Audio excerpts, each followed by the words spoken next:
You may remember a couple of weeks back I installed a set of driveway gates, and today I've got another gate to make, so I'm going to show you how I go about doing it. I'm going to square all these up firstly, that's quite important.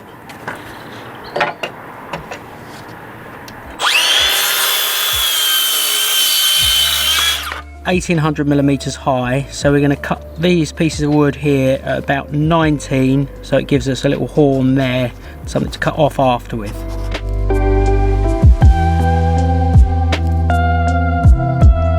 This is the height of the door, and this is the bit that will be cut off. This is the horn. So from this we can now mark out our mortise is 45mm from there to there, and our mortise wants to be 1/3 of that, which is 15mm. So we're going to leave 15 there, 15 there, and take out 15 for the mortise. So our mortise wants to sit just there, and we'll square that across.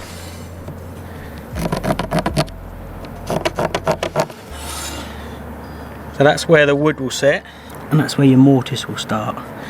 So now we need to know where the other side of the wood is. There. Put that, and then we can mark a 15mm from there.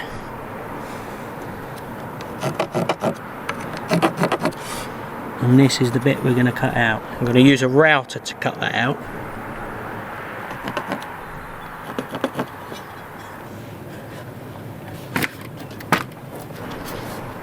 So I'm just clamping the other workpiece on so my router base doesn't wobble. So we just need to make sure that's somewhere flat there where we're working. I've set this router up so it just comes onto that line. So what I'm going to have to do is plunge down to my depth that way and spin the operation round and run it through that way. I'm going to plunge to full depth right on my line now. And I'm going to move it over to the end of the mortise, plunge down to full depth there, and then when I run through it, it'll give me a positive start and stop.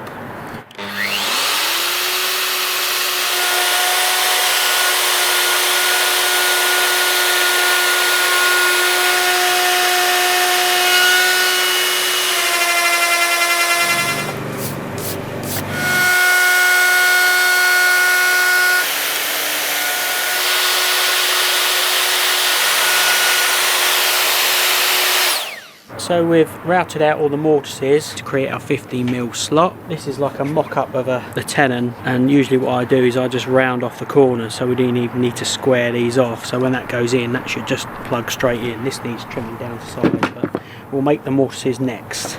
This is a little contraption I've made.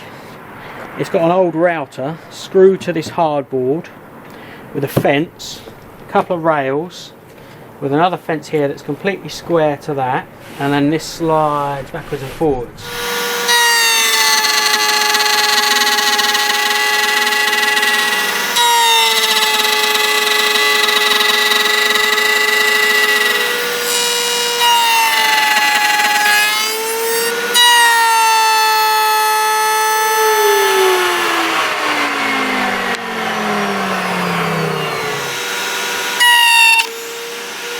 Just a little bit of cleaning up to do. The shoulder's fairly good.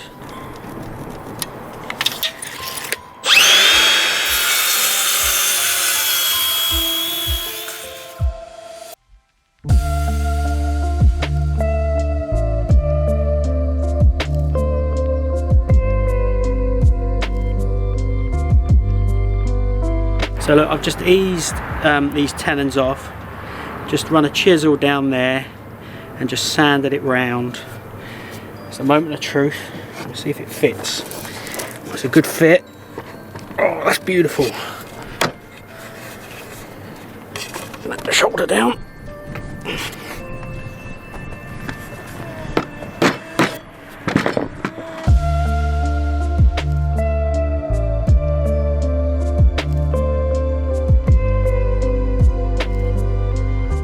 Run a bit of 80 grit over these on a block just to flatten these out a bit, just being careful not to upset that shoulder.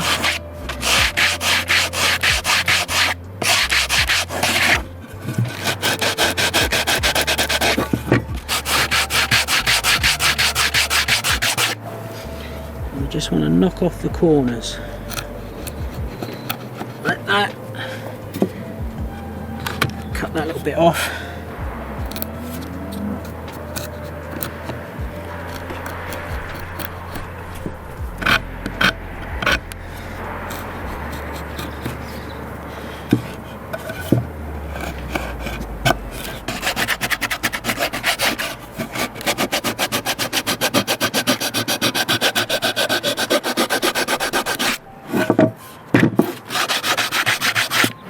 A little on the tight side.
Lovely. I would like to cut a rebate out of here all the way around.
There.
We're going to glue this up today, and off of camera I've run this round, it just puts a little chamfer, a little arris round.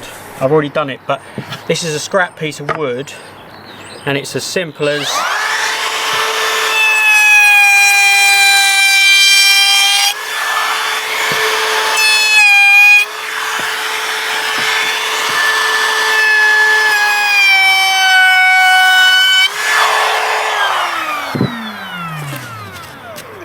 so add a little sand up.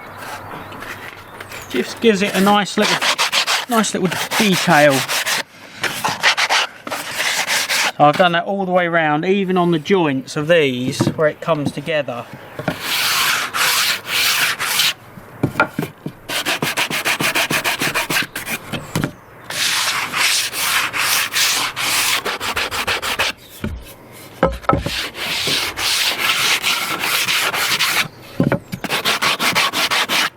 Work quite quickly with this polyurethane glue.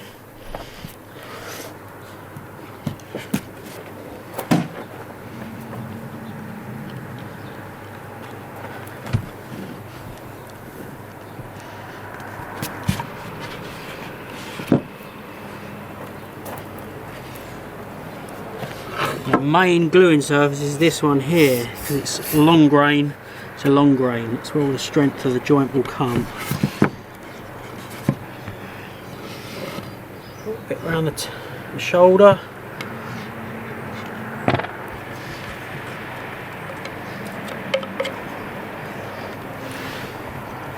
Put it in.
These are the braces. It's had the same treatment, the chamfered edge. They're cut in. When you design your braces, you don't want them to be less than 45. When this is under compression here, if that's too shallow, it will squeeze down. But because this is quite upright, that will hold it all square. That's a good fit. You can put a loose tenon in there, or like I did with this middle piece, we put some dowels in. We could dowel this, but I'm not going to on this occasion because it's such a small gate.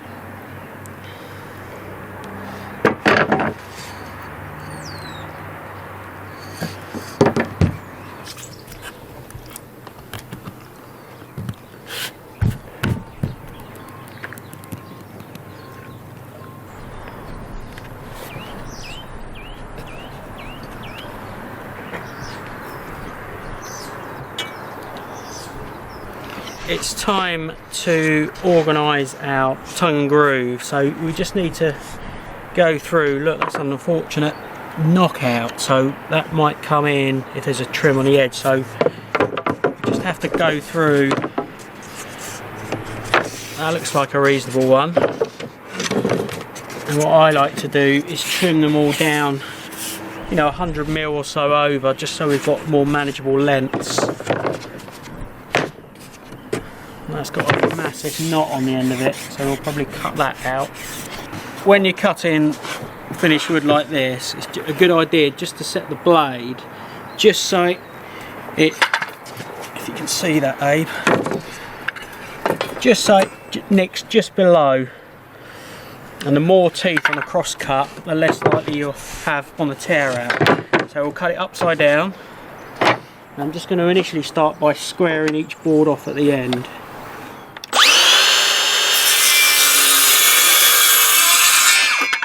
And we want a rough cut of 1700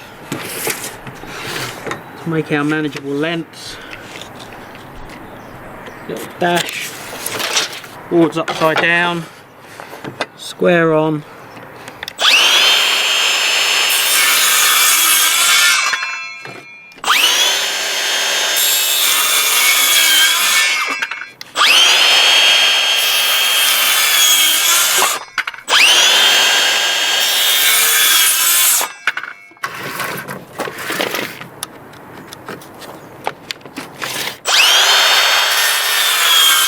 So while the glue is drying, I'd just like to take this time to put a bit of wood preserve along the tongues on both sides and the end grain, because you're never going to see it. And what can happen is, as that shrinks, you can be left with a little pale line. So to avoid this, just get a very small brush, thinned out, just stroke it in there. Goes a long way.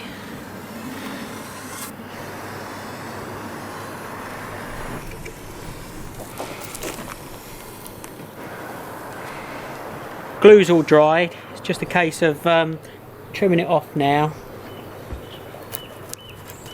This stuff comes off nice and easily. And these little grooves.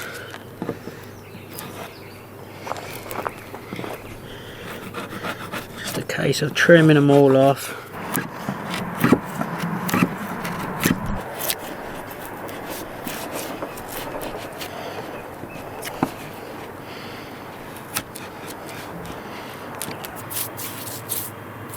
Off of camera, I got a bit carried away and I cut all the boards in and I started pinning them in.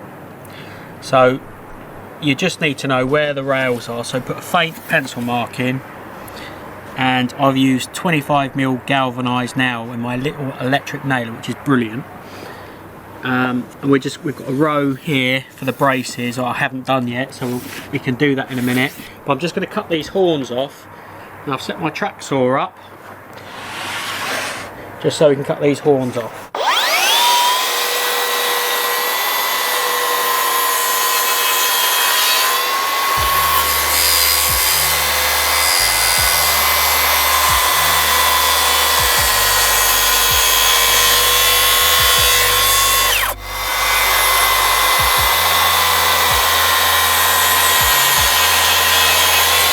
Here I've just run the chamfer bit over each one of these, just so it just gives it that detail.